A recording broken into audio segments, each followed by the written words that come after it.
नुआ वर्ष आरंभरू पुणी आरंभ होला मणिपुर विवाद।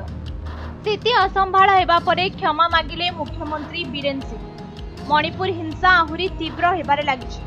गत वर्ष मणिपुर रे अनेक भयंकर स्थिति देखिबाकु मिलिथिला।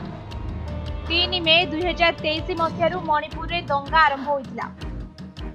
राज्य रे रहुथिबा कुकी और मैतेई संप्रदाय भितरे चलिथिबा आंदोलन धीरे धीरे बढ़िबाकु लागिछि।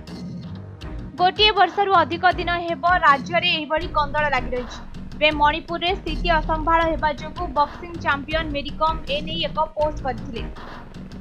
निज राज्य को रक्षा करबा पई सरकार को एहा उपरे कार्य नेबाकू अनुरोध करथिले।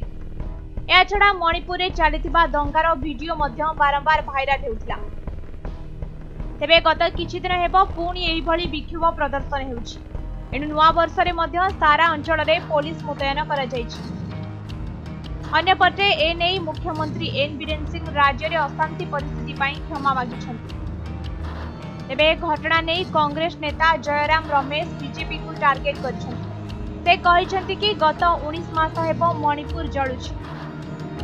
लगातार एही राज्य रे अशांत परिस्थिति देखिबाकू मिलुछि।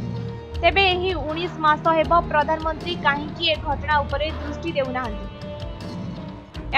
से कहिछन्ति कि प्रधानमंत्री विदेश गस्त मध्य करिछन्ति, मात्र काहेकि मणिपुर आसुनाहांति कहि से प्रश्न करिछन्ति। एभली अनेक किछि कहि कांग्रेस नेता जयराम रमेश प्रधानमंत्री को टार्गेट करिछन्ति। जे देखिबा गृह मंत्रालयर एक रिपोर्ट आसिछि।